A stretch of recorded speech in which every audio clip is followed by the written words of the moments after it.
Hi everyone, I'm Laura Warnod, and this is the WonderWorkers podcast. WonderWorkers is an interview-based podcast where I invite changemakers to talk about their experience, their mission, and drive towards impacting the world, and ultimately to inspire, educate, and empower entrepreneurs, business leaders, and owners, and young people on how they can build together a more sustainable world. This community of WonderWorkers act behind the scenes to lead the world towards a new era of purpose, self-actualization, and innovation. This is a generation who shows no limits to what they can accomplish, no tolerance for dehumanization, and use their uniqueness as a real power to change the world.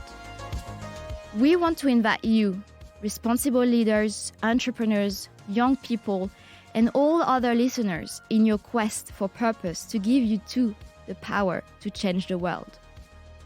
But having powers alone does not make us superheroes. Even them need allies. It's only when we accept our differences, combine our powers, belong and thrive together that our forces can turn into superpowers.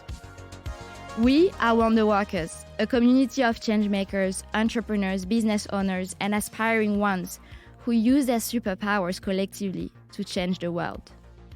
So tell me, what are your superpowers?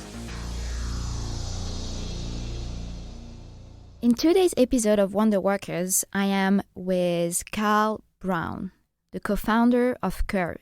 I met Karl at a Force for Nature event back in 2022.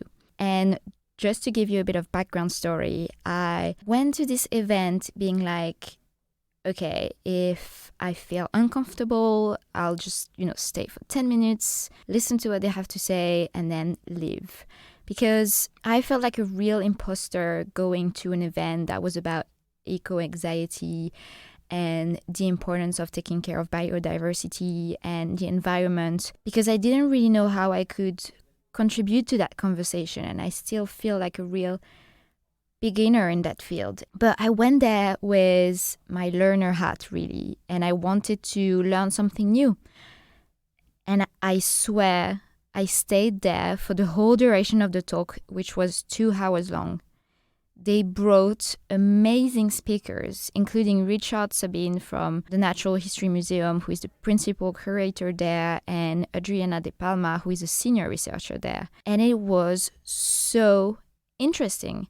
Really, it was so interesting and inspiring. And at the end, I just wanted to talk to as many people there and just keep satisfying my thirst for learning and inspiration. And at some point, Karl just came to me so kindly and started asking me questions about my podcast, because I talked about it briefly during the talk, and the feeling just came along really quickly. We got along really well, and he just started to tell me more about his new social network called Curv, and I found the idea and the concept so interesting and so innovative, and so I knew that I needed him in my podcast. So here we are today. And I must say, really, this is one of the most inspiring conversations I had so far. I had literally thrills while listening to Karl's journey and mission. He's really so passionate about what he does. Oh my God, I'm so excited for you to listen to Karl's story and commitments for change. He is such an inspiring change maker. But first, let me tell you a little bit more about Karl. So, Karl is the co-founder of Curv, a social network reimagined, a platform where you don't follow people, you join movements. You don't chase likes, you take action. Prior to Curv, Karl worked in gang prevention as a key member of the Growing Against Gangs and Violence initiative. He also worked in Behavioural Change as a consultant and coach, working with many of the world's largest corporations, and as an actor, at one point under the stewardship of Sam Mendes at the National Theatre, most notably working on some of Shakespeare's most iconic works such as King Lear, Romeo and Juliet, and Macbeth. He was also the voiceover artist for many movies such as Straight Outta Compton, Jurassic World, Ted 2, Dumb and Dumber 2, Everest and Hail Caesar. I mean, wow, what a breadth and depth of experience. I mean, I am so excited for you to hear his stories and how everything kind of brought him to build Curv. So, yeah, let's jump in. Hi, Karl. Hello. How are you doing? Very well, thank you. How are you? Yeah, Good. Thank you so much for being here. Such a pleasure to have you on the WonderWorkers podcast. I'm excited to be here. Before we get into the topics of Curv and talk about Curv, I'd love to know more about your story and who you are, really, right from the beginning. Right from the beginning, from birth. Or from birth, or wherever you want to start. Well, I'll start with the beginning of my career, actually, because it's been quite a journey so far. So I trained as an actor at the Guildhall School of Music and Drama here in London, which was an amazing foundation, I think, as a person as well as an actor. I then left there and worked professionally as an actor for maybe 2.5 years or so, around that mark. Did predominantly theatre, predominantly Shakespeare, and had an amazing time, but learned, I'd say probably within about a week, I didn't want to be an actor. I'd spent my entire childhood thinking, I've got a dream. In fact, I had a very specific dream. My dream was, I will be the first actor to play Doctor Who and James Bond. So hugely ambitious young child. That's a real goal, yeah. Yeah, absolutely. Very specific. But how funny then that as soon as I then enter the world, I'm like, oh, actually, no, not for me. And I think the main thing behind it was, wow, everyone is totally self-obsessed in this space. Yeah. It's very narcissistic, rightly or wrongly. And of course, that's a generalization, not everyone, but just the overall culture and feeling of being an actor, it felt like that to me at least. And so very quickly, I found myself actively seeking other things that I could do. But I didn't know where to start. I'd spent my whole life thinking about being an actor or being some form of performer. And so weirdly, I got a connection into, albeit I didn't expect it to come, the Metropolitan Police, in which there was an initiative, a specific initiative, called Growing Against Gangs and Violence. And this particular project was focused on helping young people who were on the verge of joining gangs or those that were already a part of gangs, helping them step away from that world. And so suddenly I was like, well, yeah, this sounds interesting. And weirdly, I'm pretty good at it, actually. It was about mentorship. It was about facilitation. It was about helping guide someone's mindset from one space, which is dark, not helpful, not useful, into a more positive mindset of, you can go somewhere here. There's opportunities here outside of this circle that you find yourself in right now. It became essentially about behavioural change. And that became my new passion. Changing behaviour. That then led to another organisation, which was a consultancy called The Pioneers. Amazing people, incredible founder. And there I was helping organisations essentially do the same thing. How do I as a leader change the behaviours of my teams to then build a better, more positive culture? And in doing so, also change the feeling and responses and reactions of my customers. How do I read what my customer is thinking or feeling through their behaviour? And then how do I change my own behaviour to then affect them?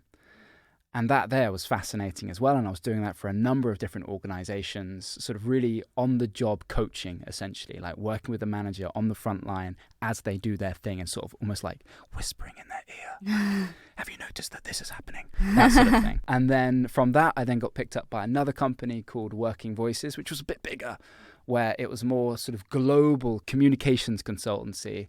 And I started off as a coach, and then it went into a new role of head of innovation, which they created for me because I just kept throwing ideas at the company. There I was working with really big, and in some ways, I probably shouldn't say this live on a podcast, but relatively dirty at times, corporates of the likes of HSBC or Barclays or Deutsche Bank or Citibank or, JP Morgan, huge institutions. And as head of innovation, my role was to create these learning programs for them that would help them get more from their teams, essentially. Here's a learning program that's focused on communication skills or on your personal brand or on your productivity levels. And then I guided the company toward really important topics like unconscious bias as well. But whilst I was doing that, I kind of, again, sort of needed to take a step back and think, well, hold on, where's my career gone again? I wanted to do something impactful here. I wanted to make a difference. And so it was at that point that I then spoke to the founder of Working Voices, this communications consultancy, and said, hey, Nick, I think we need to go back to the people.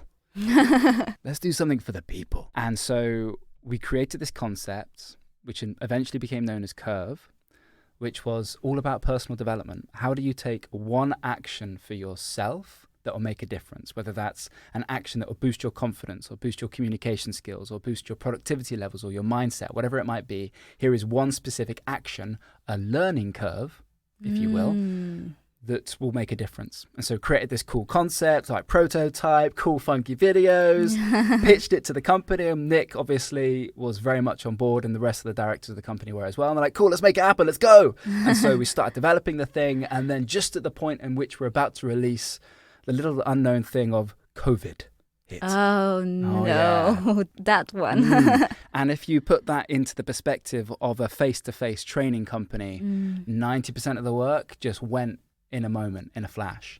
And so obviously like a off-the-cuff side hustle project like Curv couldn't be funded anymore. And so we did manage to launch it. We got 2,000 downloads in the first couple of months. Feedback was really positive, like 97% positive feedback or something. You know, we had this whole feedback loop in it. Then we had the issue, retention, a word that I hadn't really thought about before in my app making world, because I've never been in this space before, where everyone was joining, going like, hey, this is cool. And you're thinking, yeah, whoa, we're onto something here. It's going to fly. It then drops dramatically within a month. Within a month, people are starting and then disappearing. And we thought, we need to do something about this. What do we do? And so it was at that point we then released it from Working Voices, and we're like, okay, we need to take this on its own path. Where could this go? And that's at that point we realized, hold on, we're actually fighting a different battle to what we need to be fighting. But maybe I'll go into that a bit later. Wow, there's so many different experiences, and I feel like at the same time they're all kind of linked together in some ways in terms of the skills and the situations you've been in. I feel like, starting as an actor, even if it wasn't at the end your dream career or dream job, being an actor was actually a really great training to then, be a coach, for example, and kind of be able to talk to people, present your ideas, and do behavioral change. I mean, focusing on people, it's great. And I really want to go back to actually, you started saying that your big dream was to be an actor. And then within a week of being there, you realized that that wasn't for you. How was the feeling of, I guess, having this big dream, this big goal, and like realizing it, but then at the end being, I guess, kind of disappointed about not reaching your expectation? How did you feel about this? Frustrated, disheartened, lost, not sure where to go, what to do. I always felt like I wanted to do something of meaning, and acting was my way of doing that at that point in my life. And so, yeah, it was tough. Yeah, you know? Yeah. I think it's interesting for for listeners, maybe, or like for anyone who's listening who has a dream, like even of being an entrepreneur. It's kind of that big, trendy, fancy word at the moment, but I think there is this kind of idealization of being an entrepreneur right now. I know that's what I've always wanted to do, and I know that's something that I'm really happy to be in right now. But I feel like you can also really easily be disappointed by the job, because it's not necessarily always the dream that everyone think it is. And so I guess it's interesting to know that as well, and kind of see how do you feel when your dream or expectations are not reached at the time, and how do you bounce back, I guess. And then, you bounce back working for the Metropolitan Police, for example, which is a completely different sector, but then at the same time, that was useful, right? To be an actor and, then work in that space. Yeah, absolutely. Yeah. There's a couple of things that come to my mind off of what you've just said there. The first is entrepreneurship is ridiculously difficult. Yeah. And so you can go into it thinking like, oh yeah, like I'm living the dream. And suddenly you're hit by this blockade, followed by difficult step, followed by what am I meant to be doing next? Constantly, it's hard. And then in regards to the Metropolitan Police and being an actor, if you go into that feeling like an outsider, then you're probably giving yourself a disservice, because actually what you're doing is you're going there thinking differently. You're offering something to an organization that perhaps haven't considered what you can bring to the table before, which means that you can bring great value. One of the big learnings, I think, from the pioneers, the consultancy I talked about earlier, is we can learn a lot from different ways of working, from people that are working in very different sectors to ourselves. There'll be something that they're doing either operationally or emotionally or culturally that could be hugely important and be the difference actually in what you're doing in your sector. So we should very much keep an open lens to the way that others work and learn from that. Yeah, definitely. I think that's something that you also kind of experienced when you were working for the communication consultancy firm as well, Working Voices, and like all the programs that you've built for employees to improve communication. That was also meaningful in a way. I mean, to me, you know, I'm working in the workplace innovation space right now, so I'm coaching and consulting with companies to improve their working environment and change people behavior so that they grow in a healthy and thriving environment at work. And to me, that's impactful and meaningful as well. So what happened between the moment where you said, okay, you know, you were the head of innovation at Working Voices, I know COVID happened and stuff, but then what was the turning point when you said, okay, now I think it's time I go solo and start building Curv on my own? That really did happen by mistake. And I should be clear, it wasn't alone. I'm a co-founder, and it's often, in the investment world, it's often guided to not go into these things alone, but it's made it much more possible, and it's made it also happen by mistake. I don't think there was that point in the journey where I woke up one night and thought, this is it. This is the moment. This is my moment. I'm going alone. That never really happened. Instead, it was just a constant, passionate chasing of trying to do something important and solve what actually became quite a changing and molding problem, being led by the product itself. Essentially, it wasn't, what do I want to do? It was, what does this product, what does this mission need?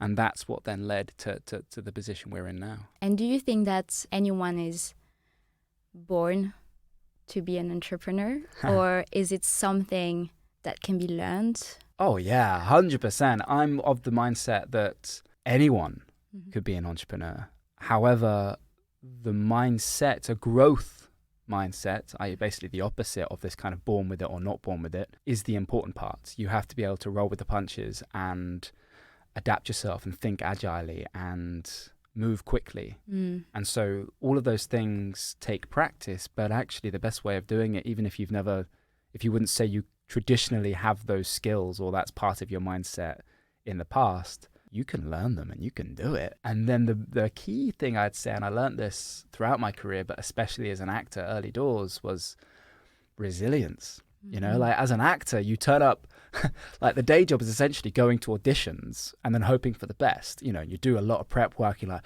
okay, you know what? This is the role for me. This is it. This is my moment. And you go into this room and you're like, this is going to change my life. And you turn up at the place and there's like 100 people around you all sitting there, the same thing, looking at the same script, like sort of nervously sat there. You go into this room and you like just being stared at by these 3 people or something that just like give you nothing. And then you come out literally like 3 minutes later and you think like, I don't know, how did it go well? Did it not? I don't know. Yeah. And then you don't hear anything, or you do hear something, but each time you just go again, you step up, do it again, step up, do it again, with nothing coming back at you. And to deal with that, it takes a resilience. And I'd say that resilience to keep moving and keep thinking and stay positive and optimistic for where you're going, that's the part that perhaps comes with practice. Not naturally, but comes with practice. Yeah, I do agree. And I would even add that I think you really, really need to have that mission and purpose almost of like the problem that you're trying to solve. I think it's something to, you know, I mean, obviously resilience is so important, but you cannot be an entrepreneur to be an entrepreneur. I think you really need to have that goal and mission and purpose that's actually going to make you more resilient, because each time you're going to fall, you'll have that reason to, you know, show up again and stand up. So I think that's also really something important for people who are thinking about, oh, I'd love to have, my own company and be independent and have all that freedom. Yes, there's a good side of it, but then, as you said, there's also the challenges and the adversity sometimes, and you need that resilience, but you also need that purpose and mission that's going to keep you going, I think. 100%, yes. So important. Come back to that mission statement. Yeah. What's the problem you are solving? And if that's not clear in your mind, there'll be a moment in which you crack. Yeah, 100%. I think it's also important to show sometimes not the bad side, but like the moments where adversity comes in. And I'd love to know from your perspective as, building like a really cool platform and having a team. How do you deal with those moments of, adversities as an entrepreneur, I guess? How do you bounce back? So not only an entrepreneur, but also father. So I mention that at this point because as I've got 2 kids, a wife, a mortgage, it puts the pressure on, right? Like suddenly like what you're doing is no longer just like for you and your cool idea and where you want to go. Instead, like the decisions you're making right now will have an effect, a real effect on other people's lives. Like, get it right, Karl, get it right. And so I mention that because that pressure can sit heavy, And so it's really important that you have outlets to be able to deal with that pressure and to come back out the other end. And I think any entrepreneur who says like, oh yeah, like I've nailed it, they're lying. They're not telling the deeper truth. I struggle. Definitely affects my mental health. I get really down sometimes. I get angry as well. Especially because in the sphere that I'm working in, it annoys me that there is something that in my mind is such an obvious problem for society on such a large scale, and it's literally killing people, that we are just continuing as normal. Like it drives me insane. And so that, I think, makes it difficult. And then you realize you come back to those moments where you almost step aside, you step back. You suddenly realize that, well, actually, me just chilling out and doing a puzzle with my 4-year-old is exactly what I need in this moment. And suddenly that gives me the opportunity to then go, it's okay. Yeah, I feel grounded. Yeah. And talking. You talked about team. Not doing this alone. Even if you're a founder or an entrepreneur doing your own solo project, you still don't need to do it alone. And so finding your allies, sharing with them, being transparent with them, being honest on where you're going and how you're feeling is huge. No one's expecting you to be a superhero, so don't expect it from yourself. And so there's a change in mindset there. Alongside clarity, I think, clarity of focus, clarity and focus are really important. What are you doing today, specifically? And make that really manageable for yourself. Like, break it down. Take that massive overarching mission that you've got in your head and go, okay, that's cool, but that can feel a bit overwhelming sometimes. So what's the step-by-step process right now? What's that strategic piece that goes from the holistic place to the grounded, cool, I got stuff to do today moment? And then as you start ticking your way through those simple to-dos that you've broken down for yourself, suddenly you go, yeah, I'm moving. And it's that moving that then brings that positivity back. So interesting. What I hear is in times of adversity, you need clarity, focus, a bit of perspective as well, looking after your mental health. Taking moments genuinely for you. And that isn't sitting down in front of Netflix. That's not giving yourself time. Far from it, actually. It's disabling your brain, so maybe you're thinking about that program, but it's not actually enabling you to go back to that better, calmer space, because as soon as that Netflix series finishes, you're probably then straight onto TikTok until 2 a.m. in the morning. That's not good, valuable time for your mental health. Instead, what are the things that actually feed the soul? And for me, that's making the puzzle with my daughter.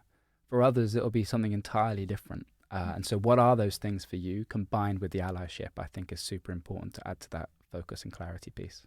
Yeah, it's so interesting. I think, for me, in my case, when I feel very overwhelmed, because the piece you talked about around having that mission and purpose, I feel it in my bone. And sometimes, as you said, it's really hard to break down to something that it's a little bit more tangible and feasible on a day-to-day or week by week or whatever. And when I feel too overwhelmed by the amount of things that either I need to do or I want to do, all the things that I want to achieve, I also need to kind of put all my thoughts on paper. So writing is also, for me, something that helps me purge me somehow and kind of ground me and helps me start fresh on, the next day or whatever. So I think, it's so important to have those kind of mechanism when you're an entrepreneur or even when you feel overwhelmed in your work.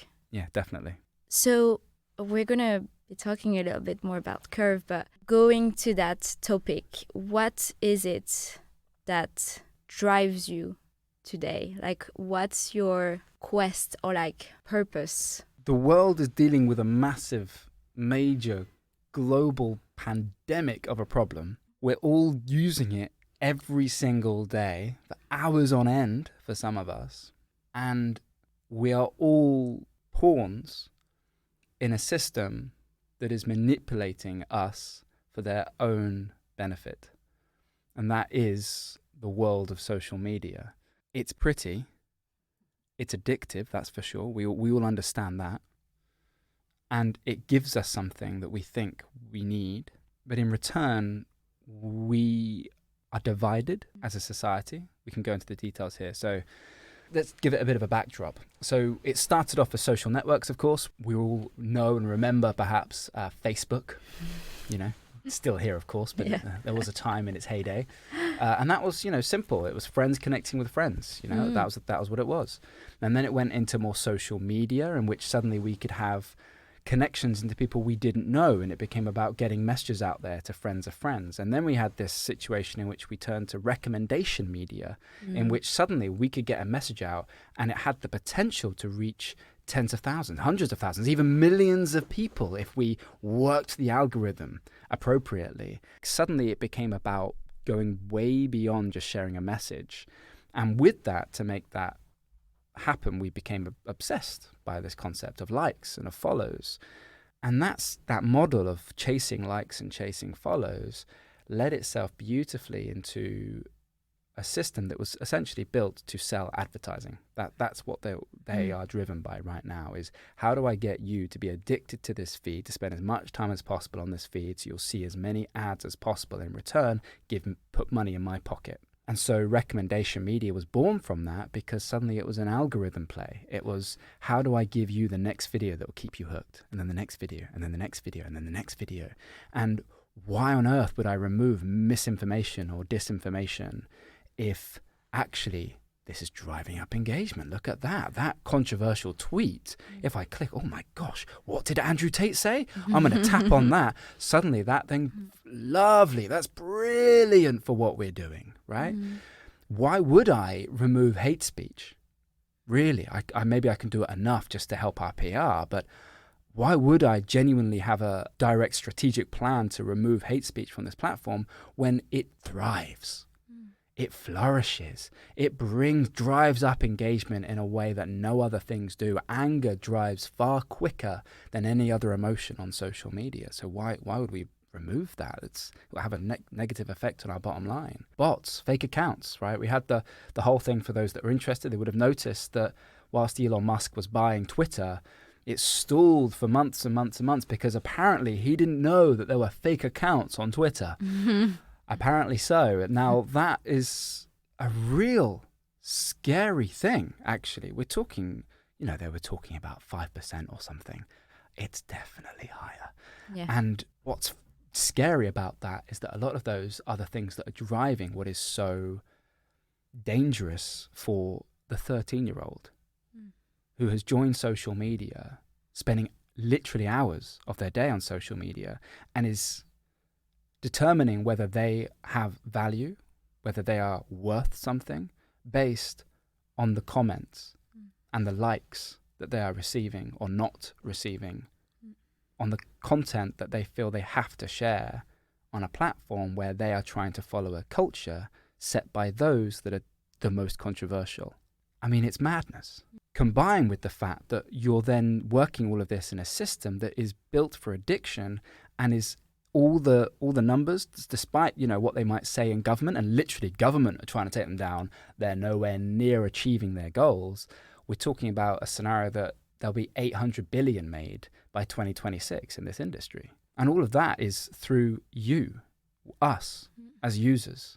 You know, that's where it's coming from. 99% of Facebook's revenue is through advertising. And then, of course, we go into privacy, right? So how do I make sure you're addicted to this system, first of all? And second of all, how do I make it as likely as possible for you to then click on these ads? Well, I need to know everything about you. I'm going to do the best I possibly can to understand your psyche in a way that you as a person don't even realize. And then, of course, when we actually think about it, it's manipulating our minds. TikTok, prime example. TikTok doesn't give you what you want. TikTok gives you what you'll watch. And that's a very important distinction.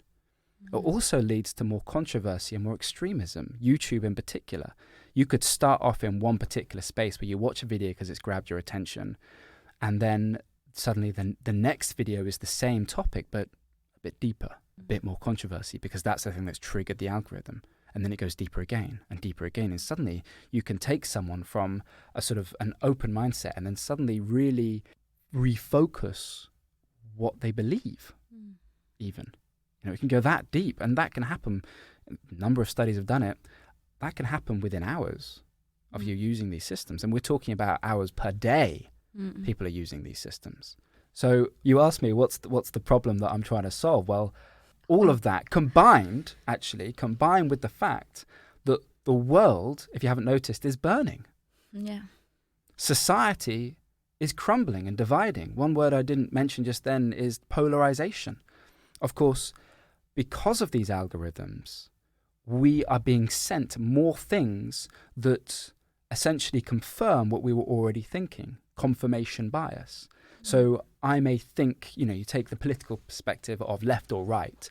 I'm thinking in a more right-sided manner or left-sided manner. I'll be then sent more content, more information focused on that particular sector. And each time it goes more and more extreme, which means you're going further away from the center on both sides. And then, of course, that creates a binary thinking of you are right, or I am right, sorry, you are wrong.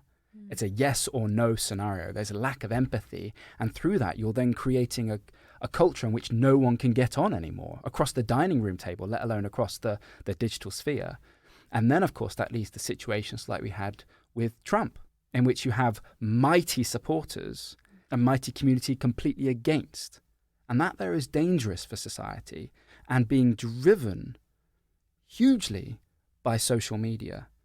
And so it's dangerous for democracy as well. I could keep going, couldn't I? But I better pause. But yeah. It's so interesting. I could listen to you for hours talking about it. And there's so many interesting things that you talked about here. First one being this addiction thing. I feel like we all are addicted to social media, but why are we as human beings, and that's a question I don't have the answer, but I'm always wondering, why as human beings are we always so driven by harmful, shocking, violent content?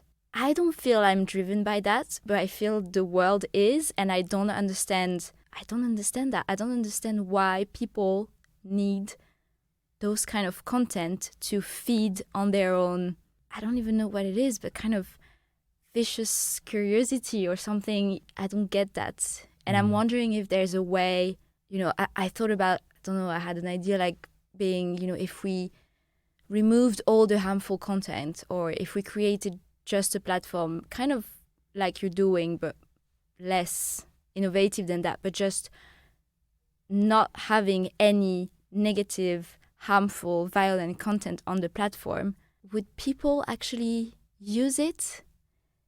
And if not, why? You know? Because we are all, as you said, struggling about so much different stuff right now, following the pandemic. And, you know, as you said, the world is burning, and there's already so much anxiety in our daily life, but also in our environment. So why do we, when we have time, I guess free time, do we need to feed ourselves with even more anxiety. Yeah, so I think there's a couple of things to say here. The first is to remember that the system is taking advantage of that human nature. You know, it's the same thing as if you're driving down the motorway and there's a crash on the other side. All the cars slow down because they have to have a look. They need to check in. It's the same thing. Of course, it grabs attention. That's ingrained in our human nature. What's scary though is when you then build a system that is then wanting to make money through that, and therefore you've created a scenario in which you have the individual and your willingness and wantingness to not slow down at the accident and to be the good citizen that keeps the traffic moving. You have 100 engineers on the other side of the motorway going, woohoo! No, honestly, you need to look at this. Like, honestly, like, come over here. Like, this is where you need to be. Look at this thing. Don't keep driving. Stop. Be here for as long as possible. Take pictures whilst you're at it. Like that, you've got an army of engineers figuring out a design to make that happen for you. You're then relying on a human response that is not useful for society to generate your revenue. There are other things though. There are other innate parts of our psyche that are focused genuinely on community. And we can call social media, but it isn't. It's media. In fact, we've removed the social part of social media today. Community is not built on social media. Followings are. And so instead, can we breathe into social media again a sense of people coming together, community being built? And that there will bring out a different perspective of your human psyche. It would make you go, oh no, I come here for that. Taking action, doing something, as we talked about before, like how do I come back to the optimism? How do I survive as an entrepreneur? Well, doing things is really important. Finding my allies is really important. Social media can be used to achieve those goals and give you what you need as a human being in a way that's just as powerful as staring at the accident. But it's far, far healthier, and we know it, for you as a person, but also for community and society at scale. And so this isn't about saying that doesn't exist. Of course it does. But isn't there another way? And that doesn't mean we remove the controversy entirely, because you're setting yourself up there for failure. That's just not possible. But what is the platform and the system guided by? That's what's important. What are people striving for?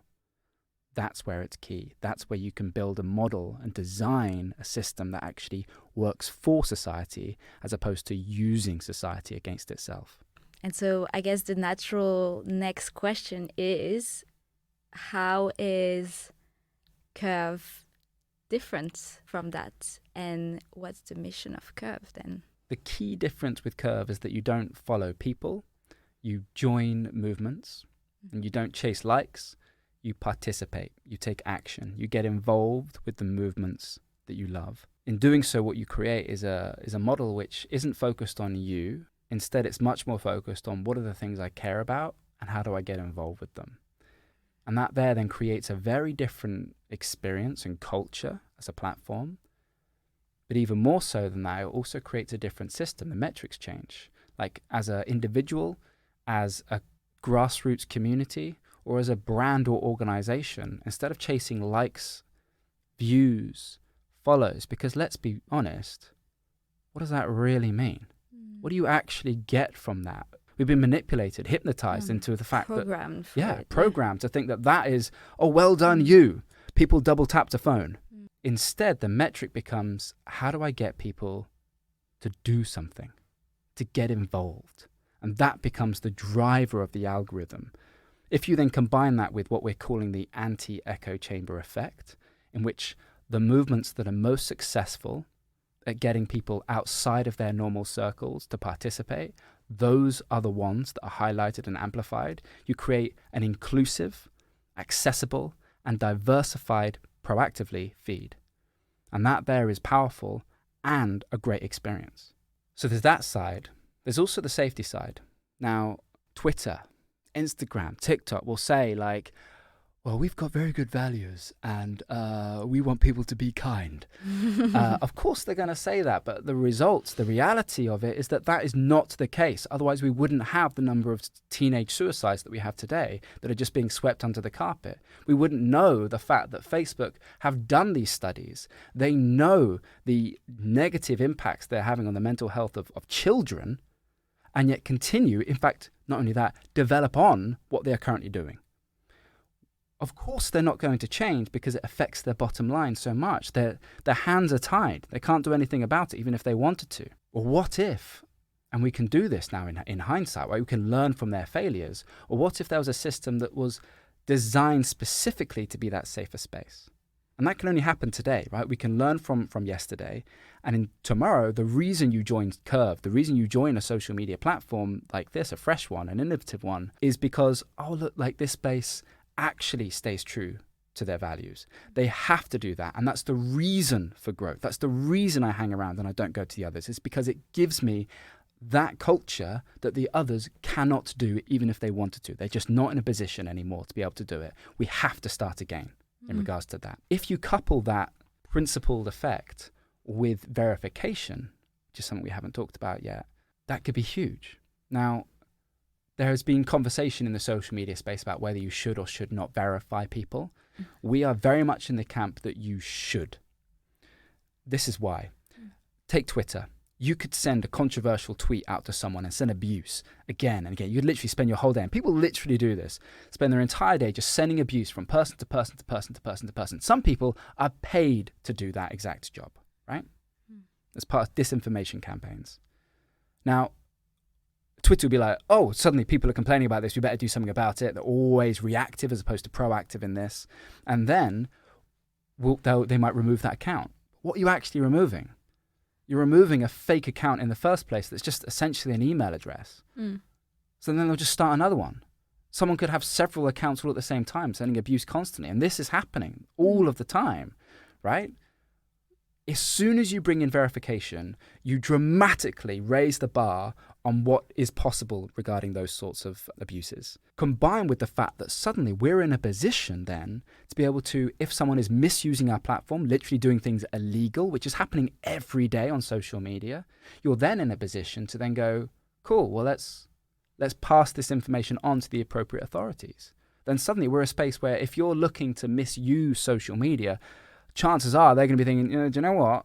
I'm going to go back to that blue bird, I think, instead. I think I'm going to go back there because right here, this is a bit more dangerous. This isn't a space for me to play in. And of course, we're not going to be angels. Of course not. There will be issues that will come our way, no doubt. But my goodness, there is a far better way than the way we've all got used to right now, which is far healthier and far safer. And that's exactly the direction that we're going in.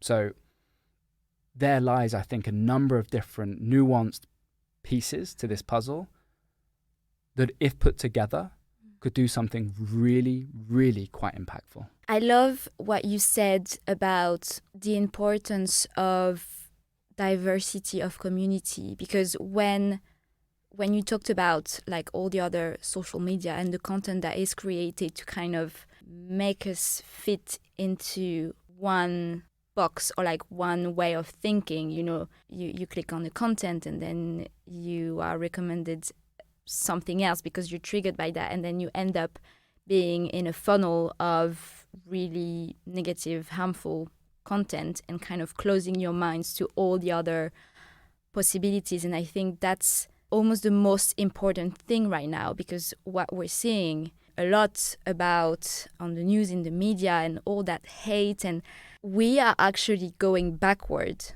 because of that. And I think this is so dangerous, and that's one of the reasons why I also love Curv. It's because all the community that you have, really, even if it's not yet so huge, it's real, kind, purpose-led people who are really trying to make a difference and connect with other people who share that same passion or cause. And I think that's so, so important to change that, because we are really going to the wrong direction with those other social media and the content that we're stuck into. And that echo chamber effect that we feel individually is also enforced by a system which is all about you getting followers.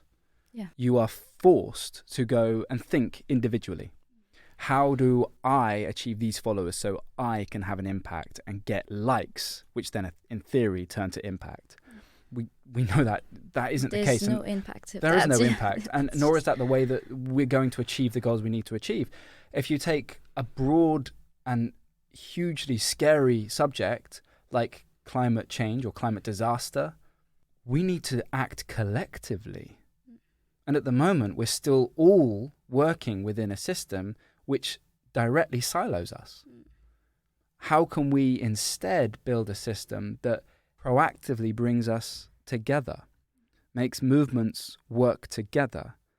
That there is a very important part of how social media could be utilized to drive change, as opposed to sell advertising. No, definitely. And we'll come back to that. But you also talked about that notion of safety and like mental health, not only because of obviously the harmful content that we have on those platforms and all the, 13, 14, 15-year-old teenager who are looking at that content, but even from a kind of screen time and kind of scrolling perspective, this kind of constant need of feeding your dopamine with that tool or that platform is so bad. I mean, I feel on my mental health, and I know that it's something quite common. And I think you talked about it on LinkedIn. You posted something about the increased rate of suicide among 15, 19 years old because of all the harmful content in,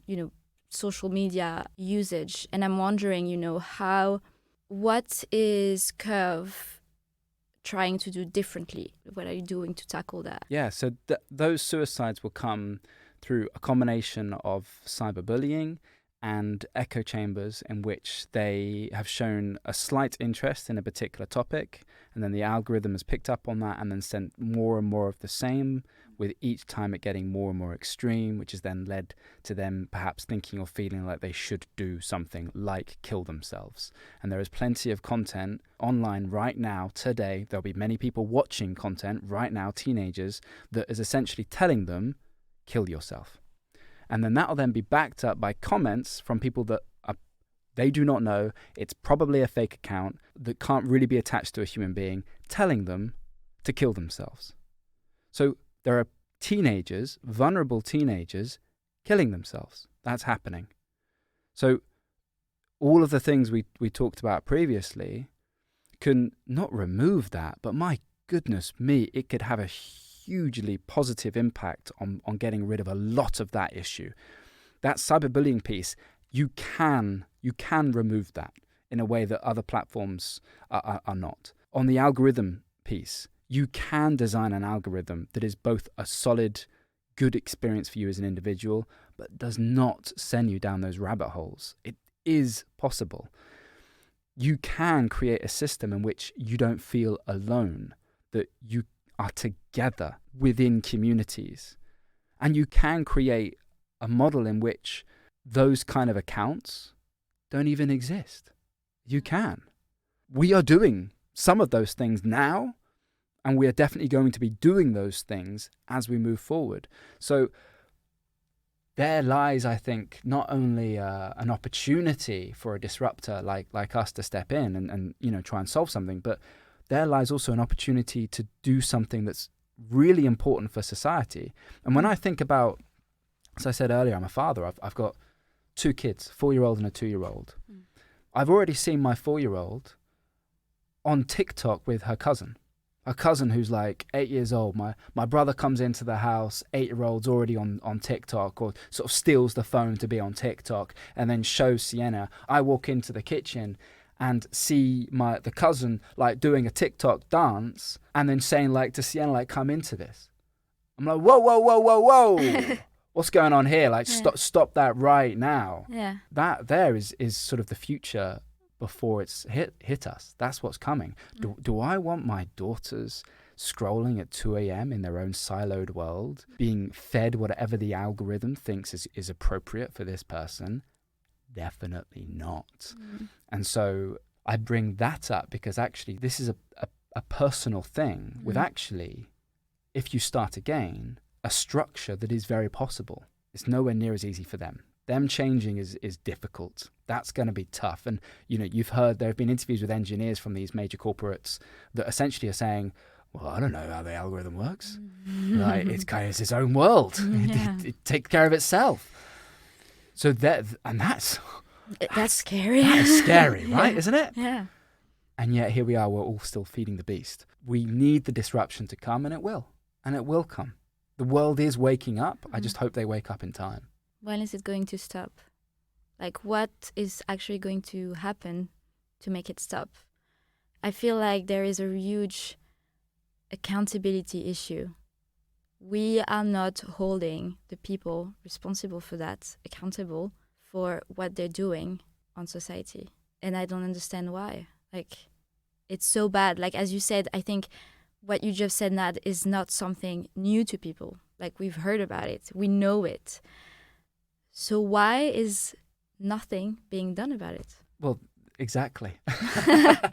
Hence Curv. So, you know, there was a realization in which you come to the conclusion of these companies they're not going to change. Over the years, there have been countless times where there have been campaigns of like, Instagram, go back to what you used to do and that sort of thing. Like, it's not going to happen. Let's just be clear about that. They're not going to change.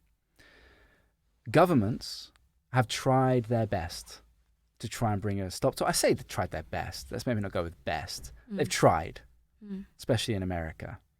Nothing's changed. And so instead of relying on them to come up with a solution for this, well, let's do it the way that change has always happened. Do it ourselves through grassroots-led movements, people power. And change does happen that way. When I think about it now, I think you're right. It's all the big changes that we've seen happening in the last decades, even from, you know, social media perspective, when Facebook and Instagram came in, that was because that was such an innovative way or an innovative platform or technology to kind of communicate with people. And I think, as you said, I think coming in with a new, different platform with a different mission is really innovative and probably the only way to kind of, you know, make those old, dusty organizations just go outdated. Give them something better. Yeah. You know, what's powerful, and TikTok was a disruptor. TikTok came in, did something different, and took the world by storm, powered, of course, by Chinese government. That's, you know, it's funded by the Chinese government, essentially, which is a scary thought in itself.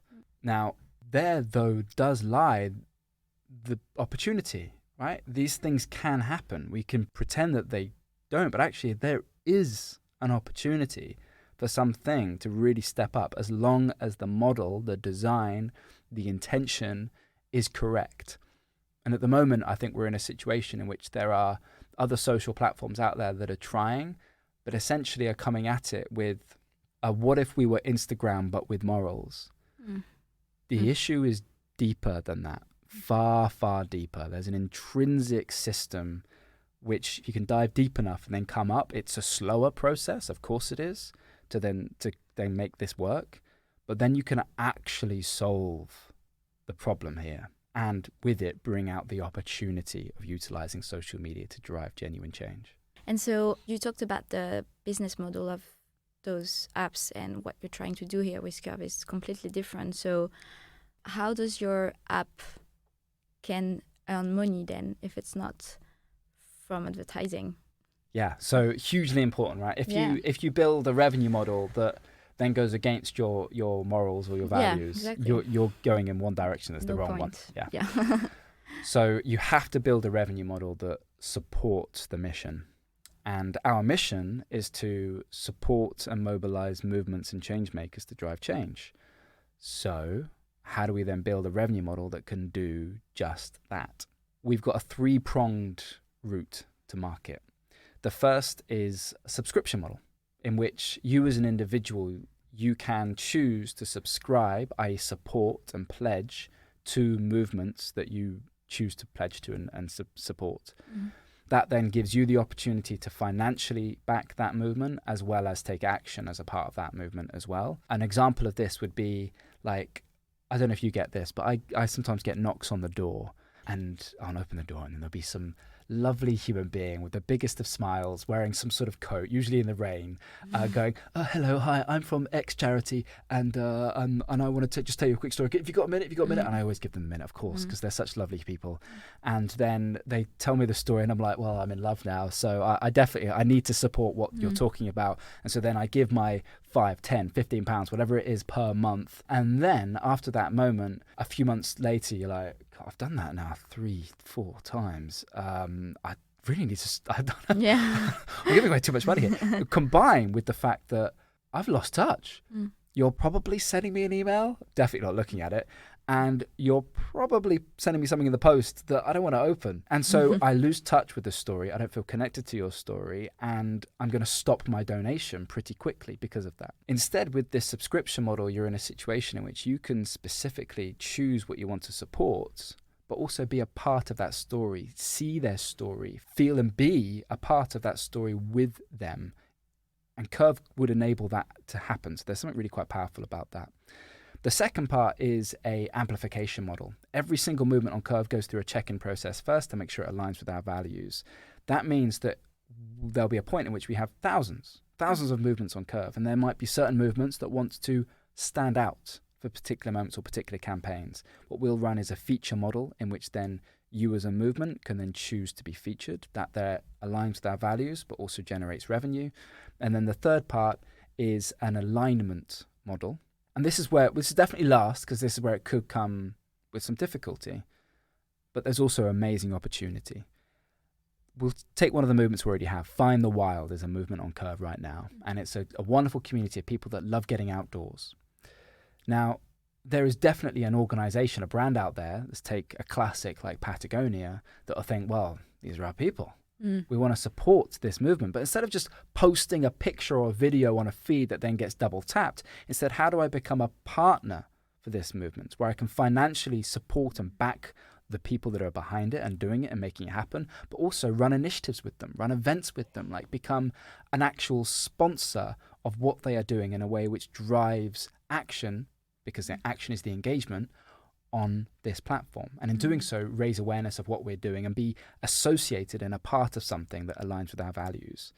That there gives opportunities for the brands to do something that they cannot do anywhere else, whilst simultaneously removing this idea of greenwashing. For that to be possible, you would need the check-in process, of course, for movements, but you'd also need the check-in process for the brands. Yeah. And that's where I see the complications happening. One thing you don't want is a scenario in which you have Coca-Cola sponsoring COP.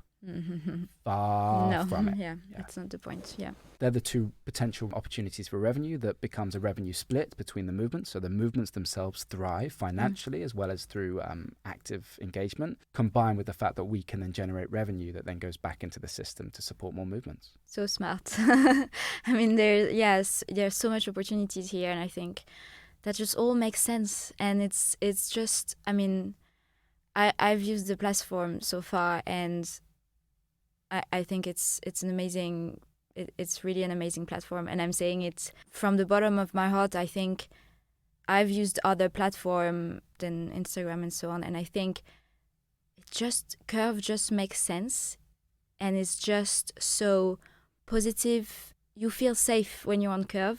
And all the content that you see is actually reassuring and positive, and you don't get out of the platform feeling, anxious or, I don't know, down or depressed because you've been comparing yourself to other people's life and stuff. You're actually seeing positive movements happening, people being passionate about their cause or even their passion. I've seen, people building movements around books and food, and so it doesn't have to be something huge. It can also be just something that you're passionate about and that you want to share with a wider community. And that's really important. I'm Yeah. glad you picked up on that, because if we create a system in which only climate activists can thrive, Yeah. we're creating another echo chamber. Yeah, and also you create a bit of, I guess, I mean, I see the intention here, but I feel the people are not yet all ready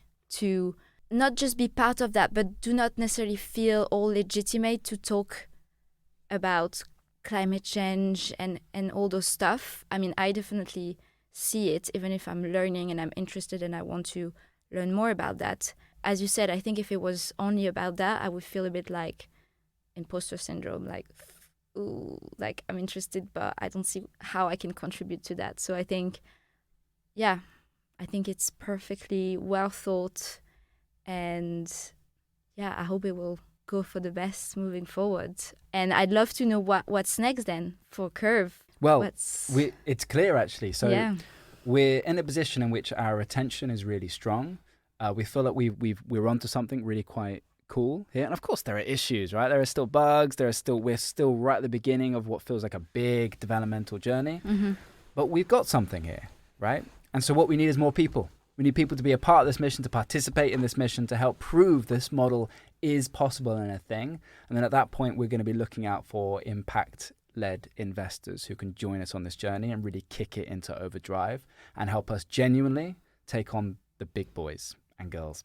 So that there, well, actually, I said big boys and girls. It's definitely just the big boys. And so that there is the journey we're on. And that's the key part is if you have listened to this and thought, intriguing, come be a part of it with us. This is our time. This is the moment. And my goodness, don't we need it? Wow. I mean, I have thrills. No, I'm so excited I'm so excited about you and Curv and the team. I think it's great. It's really amazing what you're trying to build here. So I wish you all the best. And I mean, I'm going to keep pushing and trying to use the app and encourage people to use it. And I think, as you said, for everyone who is listening, if you find that intriguing, interesting, and there's not so many people on the platform yet, so it's a huge opportunity for people to actually come with their unique passion, interest, or cause that they want to create and engage people around. I think there's a huge opportunity now. So I think, yeah, it's amazing. Well, since we're getting to the end of the podcast, there's 2 signature questions that I always ask my guests. So first one, the podcast is called WonderWorkers. I think you've heard about the idea and the concept. And after all we talked about today, what would you say is your superpower? There's a saying that I like to live my life by, and that is fail again, fail better. I think the greatest thing you can do, whatever you do, whatever scenario or industry you work in, is just to keep getting back up, to not be afraid of failure, in fact, to embrace failure and be courageous to always keep trying. And that's something that I think I've managed to do up to this point, and I really hope I can continue to do moving forward. Amazing. Love it. And last question, who would you like to hear from next in this podcast? Ooh, who would I like to hear from? I would love to hear from Tom Greenwood. For those that don't know who Tom Greenwood is, he runs an organization called Whole Green Digital, and he was one of the pioneers in the space of, did you know that what you do online has a digital footprint, a carbon footprint attached to it? As the world is obviously extremely technological based already, and it's going to become even more so. The data that we all hold has huge amounts of carbon attached to it. We have to do something about that as a societal problem. And Tom Greenwood is out there making stuff happen in that space. So to hear more about his journey, well, I think would be really interesting. Great. Well, I'll make sure to send him a note, contact him. That sounds really interesting. Well, Karl, thank you so much for this great conversation. I mean, I feel I've learned a lot. I feel really inspired by your journey, your mission. I mean, I feel the passion when you talk about Curv and the purpose and the idea behind it. So yeah, I feel really inspired. So thank you. Thank you for having me. Bye. Follow the WonderWorkers podcast so that every 2 weeks you can get notified when a new episode is out. And I must say, if you don't, that's okay. But that would be a big miss because we have more inspiring and powerful guests to come. So let's meet up in 2 weeks for a new episode of WonderWorkers, a podcast that transports you into the world of our modern change catalysts and empowers you too to change the world. This podcast is created and hosted by me, Laura Warnod, founder of the Culture Cabinet. Thank you to Content is Queen for producing the podcast. But above all, thank you for listening. See you soon!